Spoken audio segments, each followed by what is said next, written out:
어머니, 이 박수들이 뭐예요? 이사 가려고 짐 쌌지. 뭐라고요? 집을 팔았다고요? 안녕하세요. 저는 인천에 사는 74세 박순희입니다. 30년간 가사도우미로 일하며 아들을 키웠고 20년을 아들 가족과 함께 살았습니다. 그런데 더 이상 참을 수 없어서 집을 팔고 혼자 독립하기로 결심했습니다. 반복되는 일상, 사라지는 나. 제 하루는 시계 톱니바퀴처럼 똑같았습니다. 새벽 5시 30분에 일어나 손녀들 도시락을 싸고 아침밥을 차리고 빨래를 돌리고 청소를 하고 오후 5시까지 남의 집에서 가사도우미 일을 합니다. 그리고 집에 와서는 다시 저녁밥 준비. 하루하루가 전쟁이었습니다. 처음에는 손녀들이 할머니, 고마워요 하며 안길 때마다 뿌듯했습니다. 내가 이 가족에게 꼭 필요한 사람이구나 생각했죠. 하지만 언제부턴가 달라지기 시작했습니다. 며느리의 변한 태도. 며느리 수경이가 저를 바라보는 눈빛이 말투가 마치 고용인을 대하듯 차가워졌습니다. 어머니, 청소는 다 되었나요? 제가 친구들 초대하는 날이니까요. 어머니, 저녁은 정확히 6시에 차려주세요. 1분이라도 늦으면 안 됩니다. 어머니, 빨래는 저희 옷이랑 섞이면 곤란해요. 따로 해주세요. 한 집에 살면서 빨래도 따로 해야 한다니. 정말 내가 이 집의 가족이 맞나? 하는 생각이 들었습니다. TV를 보고 있으면 어머니 너무 시끄러워요. 짜증나라고 하더군요. 새벽부터 분주히 움직이고 잠시 쉬고 있는 제게 시끄럽다니. 그때 깨달았습니다. 아, 내가 이 집에서 환영받지 못하는 존재구나. 가정부한테도 이렇게 하지는 않을 겁니다. 가정부는 적어도 월급이라도 받고 퇴근 시간도 있고 휴일도 있잖아요. 수술 날의 충격. 오랜 가사 노동으로 허리가 완전히 망가져 수술을 받아야 했습니다. 준서야, 엄마가 수술해야 한대. 그럼 그 사이에 집안일은 어떻게 하죠? 망치로 머리를 얻어맞은 것 같았습니다. 제 건강, 제 안전, 제 생명은 뒷전이고 집안일 걱정이었습니다. 수술 당일, 저는 혼자 병원에 갔습니다. 간호사가 안쓰러운 듯 물었습니다. 할머니, 보호자분은 안 오셨나요? 바빠서 못 왔어요. 괜찮아요. 74년을 살면서 가장 무서웠던 순간을 혼자 견뎌야 했습니다. 옆 병상 할머니는 온 가족이 돌아가며 지켜주는데 저는 마취해서 깨어났을 때도 텅 빈 병실에 혼자였습니다. 물 한 모금 달라고 할 사람도 손 한 번 잡아줄 사람도 없었습니다. 퇴원할 때 며느리가 제일 먼저 한 말이 뭔지 아세요? 어머니, 수술 잘 되셨어요? 그런데 내일부터 집안일 가능하실지요? 허리 수술하고 온 며느리한테 걱정하는 건 집안일이었습니다. 수경아, 의사가 한 달은 무리하지 말라고 했어. 그럼 한 달 동안 저희가 어떻게 해요? 파출부라도 불러야 하나? 그 말을 들으며 아, 내가 정말 이 집에서 무료 가정부였구나 하는 걸 뼈저리게 깨달았습니다. 우연히 들은 충격적인 대화. 가장 가슴 아팠던 건 며느리와 아들이 나누는 대화를 우연히 들었을 때였습니다. 여보, 어머니 때문에 우리 생활이 너무 제약받는 것 같아요. 그래, 친구들도 마음대로 못 부르겠고 우리끼리 외식도 눈치 보이고 솔직히 어머니 없으면 우리가 훨씬 자유로울 텐데요. 요양원은 어떨까요? 그 순간 다리에 힘이 빠져 벽에 기댈 수밖에 없었습니다. 20년 동안 이 가족을 위해 제 모든 걸 바쳤는데 저는 그들의 자유를 방해하는 짐이었던 거예요. 가족 여행에서 제외되다. 바로 그 다음 주 아들이 말했습니다. 엄마, 우리 이번에 제주도 여행 가려고 해요. 나도 같이 가는 거니? 엄마는 집에서 편히 쉬세요. 저희끼리 가족 여행하려고요. 가족 여행이라는 두 단어가 가슴에 비수처럼 꽂혔습니다. 그럼 저는 가족이 아닌 건가요? 20년 동안 함께 살면서도 저는 가족이 아니었던 건가요? 그 순간 뭔가 딱 소리를 내며 부러지는 걸 느꼈습니다. 아마 제 마음이었을 겁니다.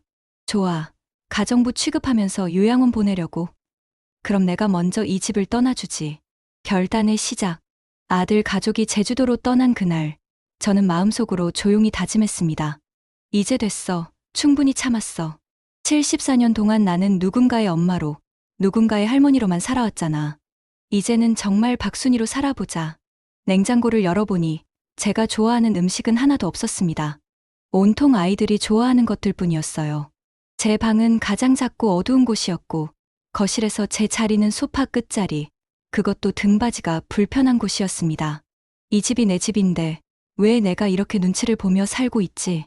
이 집은 제가 30년 동안 가사도우미로 일해서 번 돈으로 산 집입니다. 남편 돌아가시고 나서 혼자 아들을 키우면서 한 푼 두 푼 모아서 산 집이에요.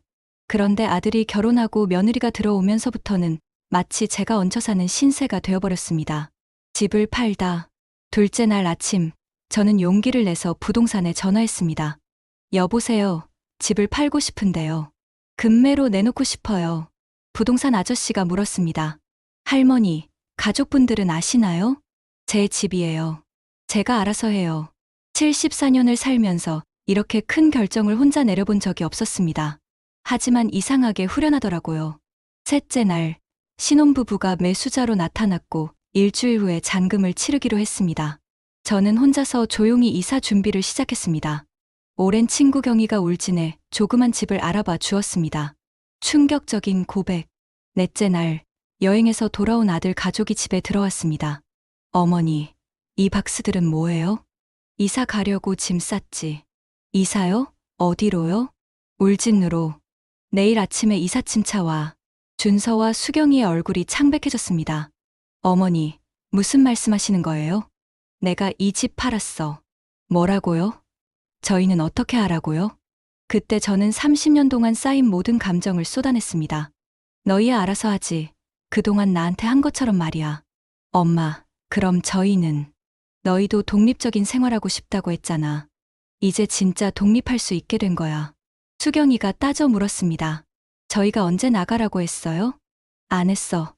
그럼 요양원 보내려고 한 건 뭐야? 나한테 청소 매일 하라고, 빨래 따로 하라고, 저녁 6시 정각에 밥 차리라고 한 것도 잊었어? 진실을 말하다. 그리고 말이야. 이 집은 내가 30년 동안 가사도우미에서 번 돈으로 산 집이야. 내가 혼자 준서 키우면서 매달 적금 넣고 용돈도 아끼고 옷도 안 사 입고 모은 돈으로 말이야. 너희는 그냥 들어와서 살기만 했지. 전기세, 가스비, 관리비 한 번이라도 낸 적 있어? 수경이가 머뭇거렸습니다. 그건 어머니께서 안 받으신다고. 내가 안 받는다고 했어. 너희가 돈 얘기하는 것 자체를 싫어해서 내가 그냥 포기한 거지. 결혼 초기에 제가 생활비 분담에 대해 이야기했을 때 수경이가 어머니, 그런 계산적인 얘기는 좀 하면서 불쾌해했거든요. 그리고 내가 매일 새벽부터 밤까지 너희 뒷바라지 하는 것도 당연하다고 생각했지. 청소, 빨래, 요리, 아이들 돌보기, 이거 다 돈으로 계산하면 얼마인지 알아? 마지막 선언. 난 내일 아침에 이사가. 너희들도 이번 주 금요일까지 짐 다 빼야 해.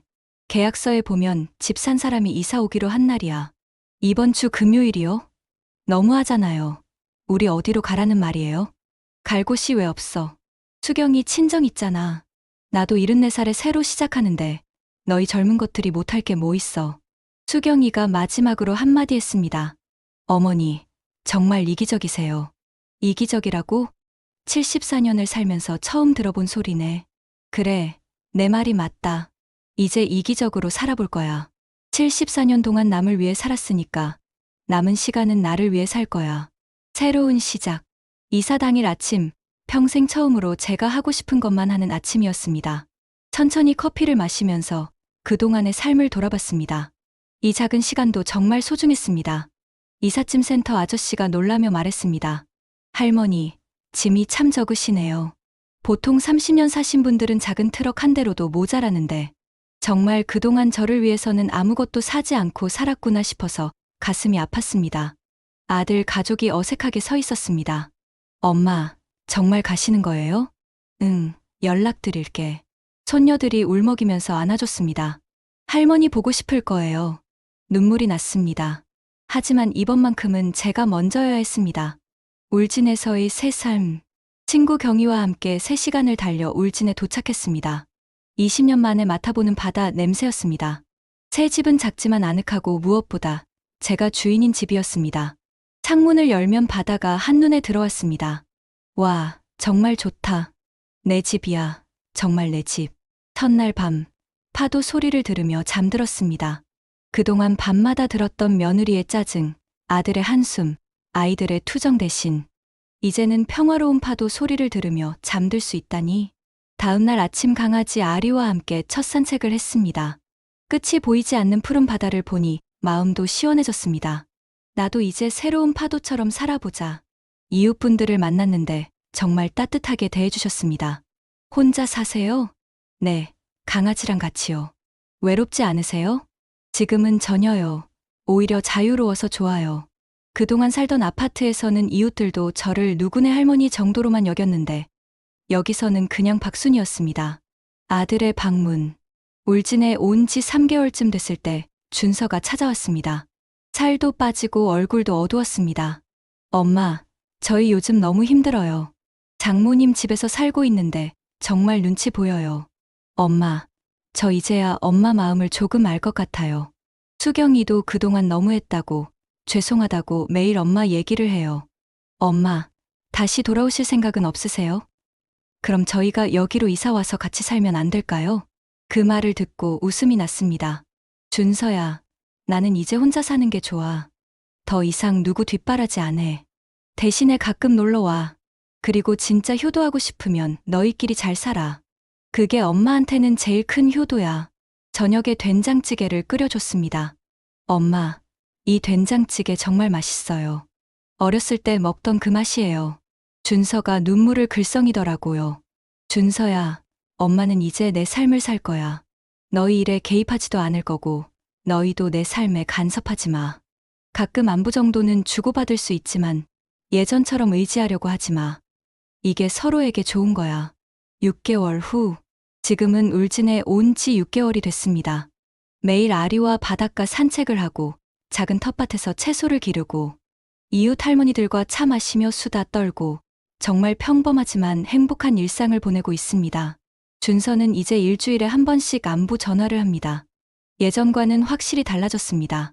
얼마 전 손녀들이 편지를 보냈습니다. 할머니 보고 싶어요. 여름 휴가 때 놀러 가도 돼요? 이렇게 답장했습니다. 할머니도 보고 싶어. 하지만 놀러 오는 거라면 하루 정도만 와. 그리고 엄마 아빠가 함께 와야 해. 손녀들이 그립긴 하지만 제 새로운 삶이 더 소중합니다. 바다를 보면서 매일 생각합니다. 이제부터는 박순이로 살자. 누구의 엄마도 누구의 할머니도 아닌 그냥 박순이로. 에필로그. 여러분, 혹시 비슷한 상황에 계신 분들이라면 우리 함께 용기를 내어봐요. 인생은 정말 짧아요. 남을 위해서만 살기에는 말이에요. 진짜 중요한 건 내가 행복한지, 내가 원하는 삶을 살고 있는지예요. 지금 이 순간이 여러분 인생의 새로운 시작점이 될 수 있습니다. 74년을 살면서 처음으로 제 이름을 온전히 되찾았습니다. 그리고 조용히 혼잣말했습니다.